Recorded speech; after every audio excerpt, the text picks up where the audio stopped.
तरणखोप येथील भोगावती नदीवरील ब्रिटिशकालीन जुना पूल जीर्ण झाल्यानं या ठिकाणी आमदार रवींद्र पाटील यांच्या मागणीनुसार नव्यानं उच्चतम पूल बांधण्यात आलाय। कमी उंचीचा अरुंद भुंडा पुलावरून अतिवृष्टीमध्ये पाणी वाहत असल्यानं रस्ता दळणवळणासाठी बंद करण्यात आला होता।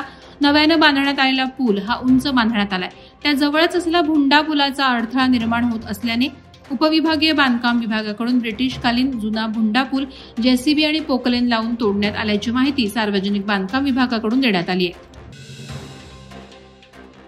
स्वच्छता अभियानाचा प्रचार देशभरात सुरू असताना रायगड जिल्ह्यातील अलिबाग येथील जिल्हा शासकीय सार्वजनिक रुग्णालयातील पुरुष वैद्यकीय विभागात असणारे एकमेव स्वच्छतागृह 9 महिन्यांपासून बंद आहे।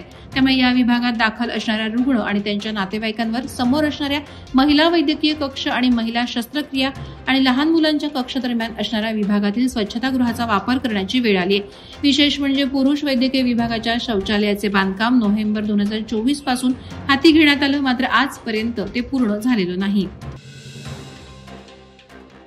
शासनानं खारफुटी वन विभागाकडे हस्तांतरित केला आहे, मात्र उरण तालुक्यातील वन विभागाचे अधिकारी शासनाच्या निर्णयाची अंमलबजावणी न करता स्वतःचे आर्थिक हित साधण्यासाठी जास्त लक्ष देत असल्याचा आरोप होत आहेत। सद्यस्थितीत तालुक्यातील अनेक गावांलगतच्या खाडी किनाऱ्यावरील खारफुटीची कत्तल करून त्या ठिकाणी डेब्रिज माती मुरुमचा भराव केला जात आहे।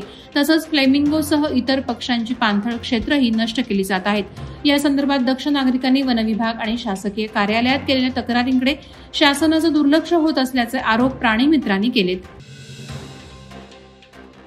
पेड नगरपालिकेकडून नोटीस बजावूनही नागरिक आपला जीव मुठीत धरून जुन्या पडझड झालेल्या तसंच धोकादायक इमारतीमध्ये राहत असल्यानं पावसात या धोकादायक इमारती कोसळून मोठी जीवितहानी होण्याची शक्यता आहे। नगरपालिकेकडून यावर्षी डेंजर झोनमध्ये असलेल्या एकूण 51 इमारतींना नोटीस देण्यात आल्यात। यात 14 जुन्या झालेल्या तर 37 धोकादायक इमारतींचा समावेश आहे। धोकादायक इमारतीमध्ये राहत असलेल्या नागरिकांनी त्वरित सुरक्षित स्थळी स्थलांतरित व्हावं असं कळकळीचं आवाहन नगरपालिकेचे मुख्याधिकारी तथा प्रशासक जीवन पाटील यांनी केलं आहे। जागतिक महिला दिनी सहज सेवा फाउंडेशनच्या वतीनं खोपोली विभागात जन्मास येणाऱ्या कन्यारत्नास जन्म देणाऱ्या मातेचं अभिनंदन आणि कौतुक उपक्रम जाहीर करण्यात आला होता। खोपोली हद्दीतील दवाखान्यात कन्यारत्नास जन्म देणाऱ्या मातेचा सन्मानपत्र देऊन अभिनंदन करण्याच्या उपक्रमाची सुरुवात खोपोली येथून करण्यात आली।